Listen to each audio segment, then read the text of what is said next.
Olá, como vai você do outro lado da tela? Tudo bem?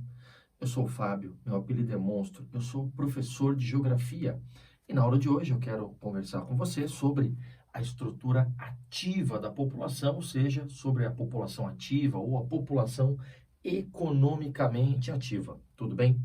Olha só, a população absoluta brasileira, a população total do Brasil, gravita em torno de algo aqui, ó, aproximado de 212 milhões de habitantes. Porém, essa população, 212 milhões de habitantes, quando analisada sob a esfera econômica, ela é dividida em dois grupos. Ou seja, a população é dividida entre um grupo denominado de PINA e um outro grupo chamado de PIA. PINA é a população em idade não ativa, segundo o IBGE, todo aquele indivíduo com menos de 14 anos e que, portanto, não está apto, não está habilitado para exercer atividades profissionais, não está habilitado para trabalhar. Enquanto, segundo o IBGE, a PIA é a população em idade ativa. E essa população em idade ativa é essa população, ó, com 14 anos ou mais, que a grande maioria, claro, da população brasileira, a ampla maioria da população brasileira está em idade ativa, tem 14 anos ou mais e, portanto, está habilitada a exercer atividades profissionais. Tudo bem?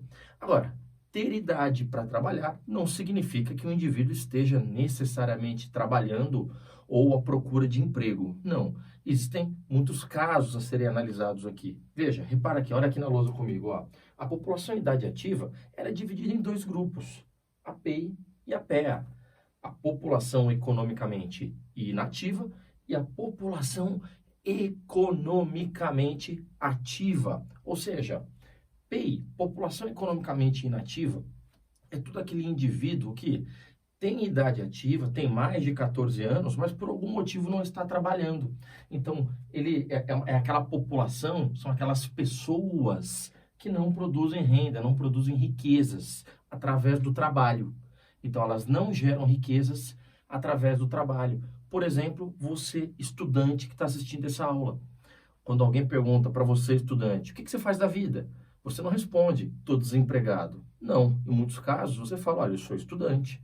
O estudante, ele com mais de 14 anos, ele está em idade ativa, mas não está à procura do emprego. A função dele é estudar. Então, o estudante, ele entra como população economicamente inativa. Mesmo as donas de casa, que é um trabalho que tem sim que ser valorizado, mas é um trabalho que não gera remuneração, não gera salário. Então, essa categoria entra como população economicamente inativa. E existe um outro grupo, os chamados desalentados. Ou seja, aquela população desalentada é aquela população em idade ativa, mas que por algum motivo perdeu a esperança de conseguir um emprego, desistiu de procurar um emprego.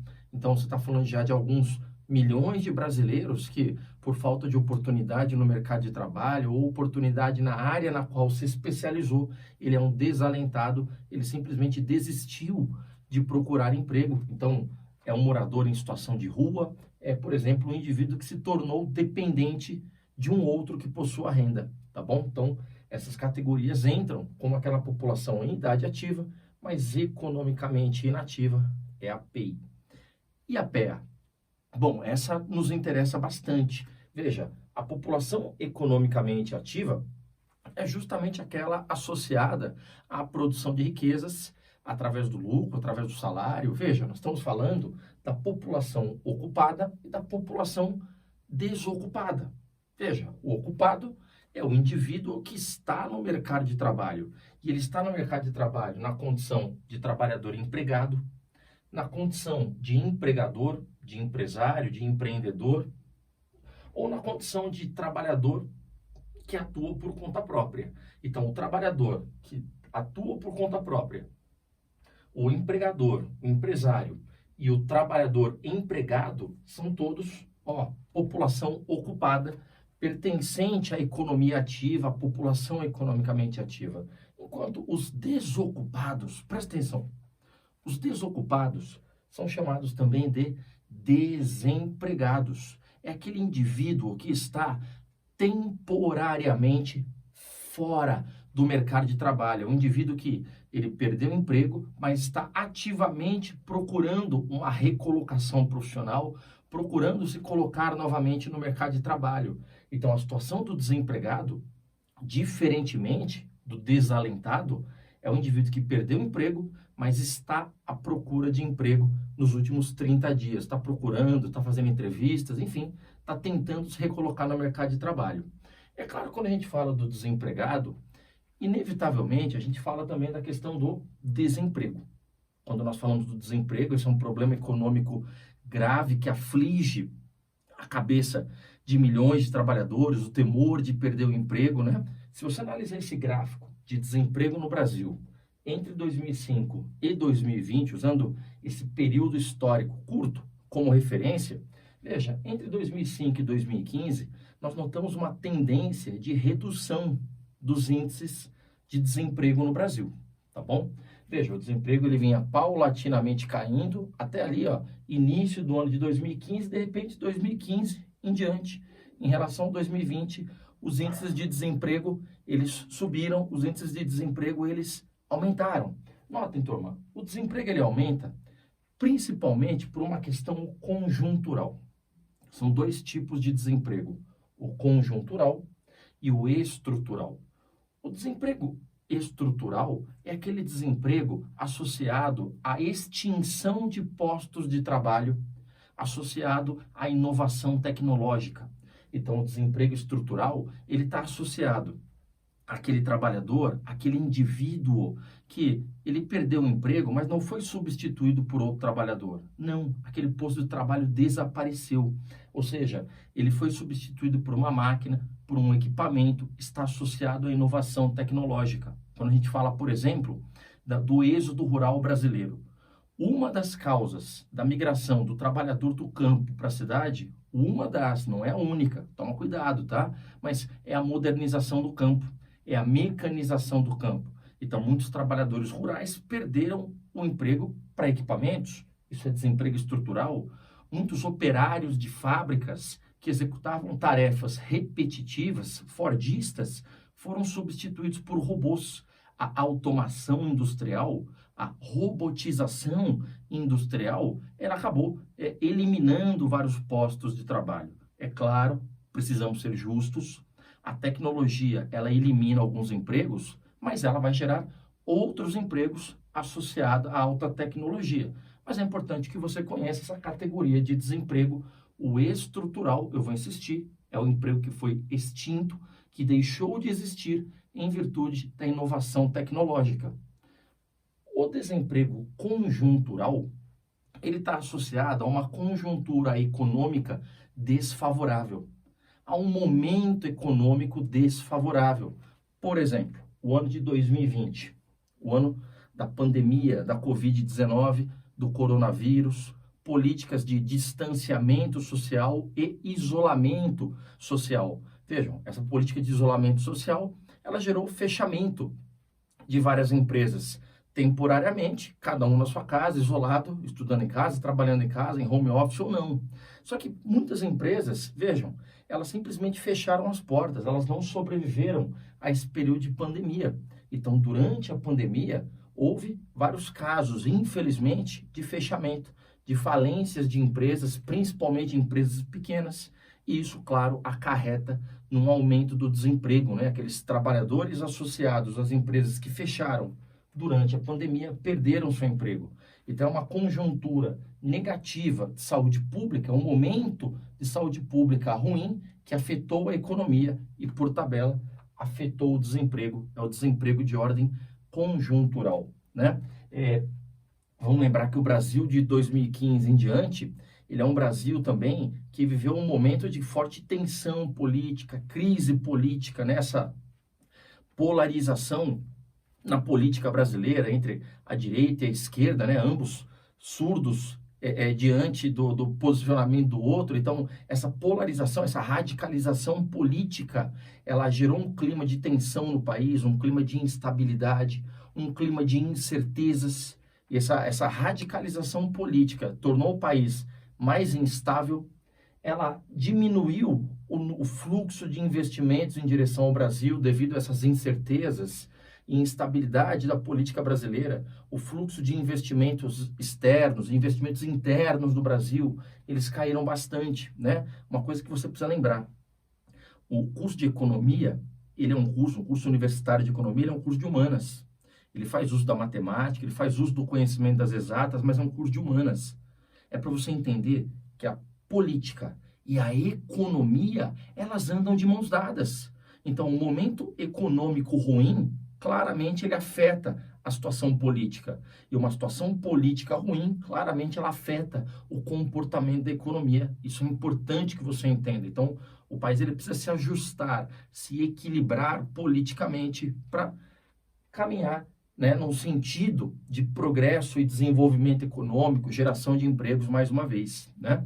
Outro aspecto conjuntural, quando nós falamos sobre o modo de produção capitalista, o capitalismo ele tem uma soma de características, né? A busca pelo lucro, a divisão social, a exploração do trabalho, a mais-valia, o comércio monetarizado. São várias as características do modo de produção capitalista que não vamos elencar nessa aula. Mas uma delas é que o capitalismo, historicamente, ele se organiza em ciclos. Historicamente, ele se organiza em fases.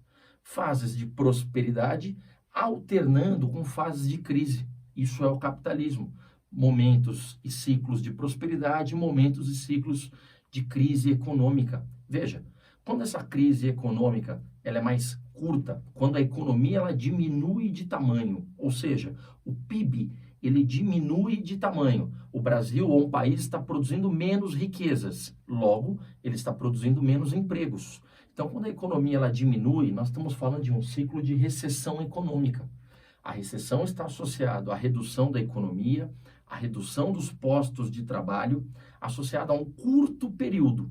Agora, quando a recessão ela se prolonga por muito tempo, por exemplo, no pós-crise de 1929, pós-quebra da Bolsa de Nova York em 29, foi um longo período de crise, um longo período de recessão, que é chamado também de depressão.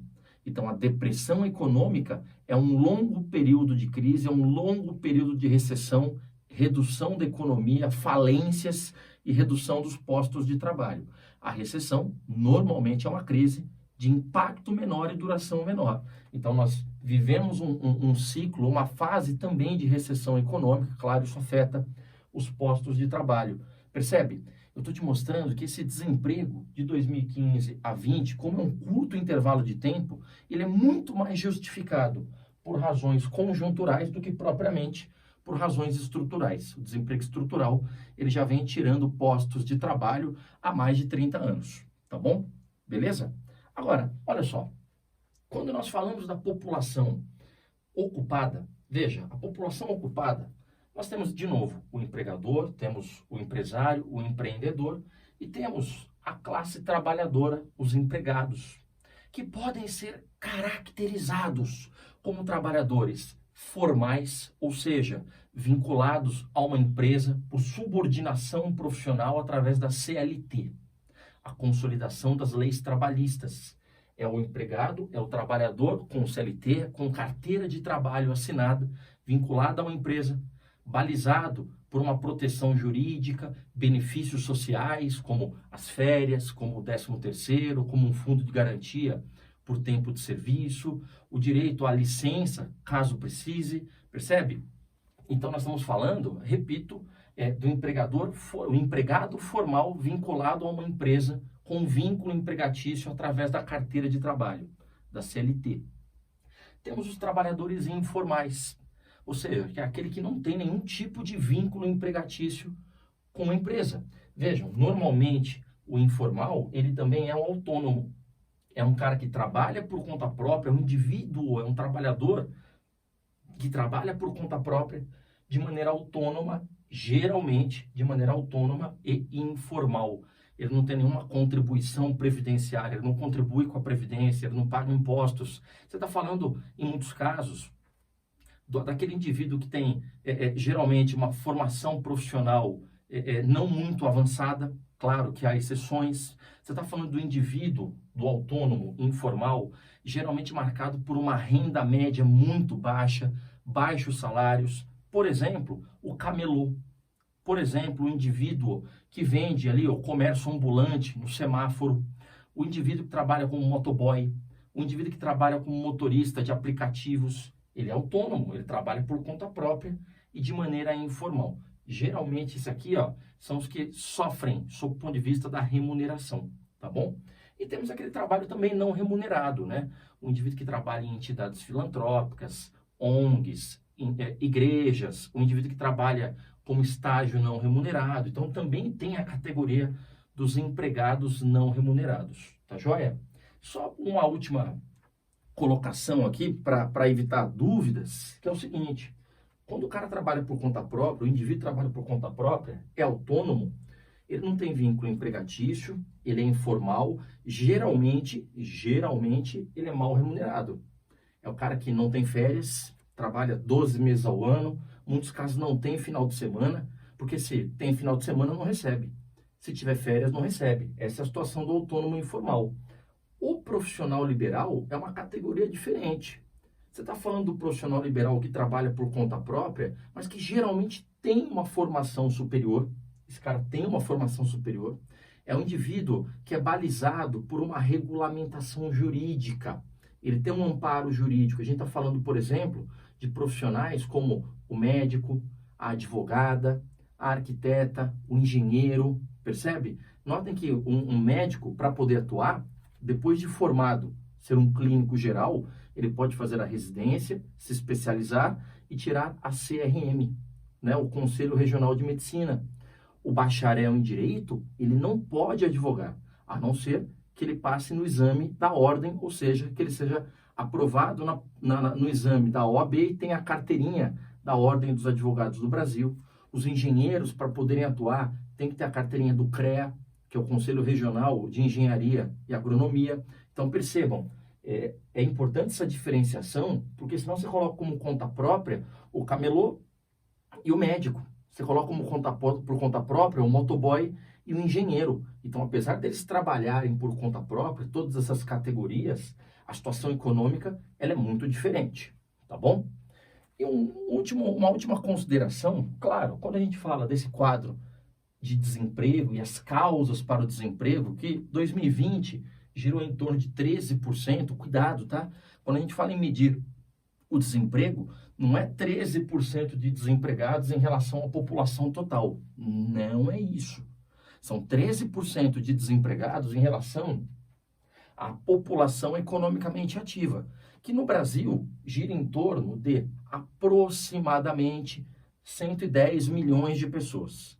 Então, aproximadamente 110 milhões de pessoas constituem a PEA, usando o ano de 2020 como referência. Então, é 13% de desempregados em relação à população economicamente ativa, tá? Então, para fechar, sobre alguns desdobramentos, infelizmente, do desemprego, quando o desemprego ele aumenta, ele está associado a outros problemas de ordem econômica e social. O desemprego ele é um termômetro extremamente sensível e tem que se tomar muito cuidado, porque os índices de desemprego maiores ou menores, eles afetam o comportamento social e o comportamento econômico de um país. Por exemplo, o desemprego em alta significa que o indivíduo não está trabalhando, não tem salário, não consome, há uma tendência de recuo do consumo. Ora, se há uma tendência de recuo do consumo, se eles estão consumindo menos, as empresas estão lucrando menos. Então, a mola mestra do capitalismo é o consumo. Menos trabalho, menos consumo, menor lucro das empresas. E se diminui os lucros das empresas, em alguns casos as empresas atuam no prejuízo, falências. Quando uma empresa decreta falência, o fechamento das portas, os funcionários dessas empresas perdem emprego também. O desemprego ele tende a aumentar ainda mais. Percebe? Isso gera um círculo vicioso negativo. O desemprego ele gera um efeito dominó do mal, um efeito dominó nocivo, nefasto para a economia. Notem que, geralmente, o desemprego em alta, com as falências, isso tende a ampliar ainda mais a crise, ampliar o período recessivo, o período de diminuição da economia, podendo atingir até, tomara que não, a categoria de uma depressão econômica, né? Essa crise econômica de longo prazo. Estamos falando, de uma tendência de aumento do trabalho informal. Turma, pensa comigo, o indivíduo que está desempregado, ele precisa sobreviver. Então ele vai correr atrás para gerar renda. Em muitos casos, o gerar a renda somente através do trabalho informal. Então ele está desempregado, ele precisa necessariamente apelar para o trabalho por conta própria, autônomo, informal. Então o aumento do desemprego gera também, paralelamente, um aumento da informalidade. E esse aumento da informalidade, ele está associado a condições precárias de trabalho. Longas jornadas de trabalho, repito, fim de férias, fim do final de semana, é o que muitos chamam de uberização do trabalho. É a ideia da flexibilização das leis trabalhistas, tornar um trabalho mais flexível, mas ao mesmo tempo mais precarizado, entende? Nós estamos falando de um termo emprestado da companhia de transporte por aplicativo, a Uber, pois a relação entre o motorista do Uber e a empresa não é uma relação trabalhista. O motorista é dono do próprio carro, ele é responsável pelo combustível, ele é responsável pela manutenção. Se houver um acidente, ele é responsável pelo reparo do carro. Se diminuir o fluxo de passageiros, ele quem não recebe. Então, não há um vínculo formal entre o motorista e a companhia de transporte por aplicativo. Então, quem assume o risco do negócio é o motorista. É nesse sentido, né, do termo uberização. É uma relação de trabalho flexível, distante, entre a empresa de aplicativo e o motorista. E o mesmo se aplica, né, a empresas de entregas de alimentos, aos aplicativos de entregas de alimentos e os motoboys. Então, é uma relação profissional distante, onde na prática quem assume todo o risco é o trabalhador, entende? Então, se o motoboy ele cair de moto, se machucar, não puder trabalhar, ele não recebe. Se o motorista de Uber bater o carro, o custo do reparo do veículo é dele. Se ele sofrer um acidente grave para a saúde dele e não puder trabalhar, ele não recebe, entende? Porque ele está impedido de trabalhar por motivos de saúde. É isso. A uberização associado à flexibilização das relações trabalhistas e, portanto, precarização do trabalho. É isso. Espero que você tenha entendido, espero que você tenha aprendido. Faça leituras, faça muitas leituras, faça os exercícios, resolva exercícios, mantenha a mente sempre ativa, estudando. Um beijo a todos vocês, até a próxima. Tchau!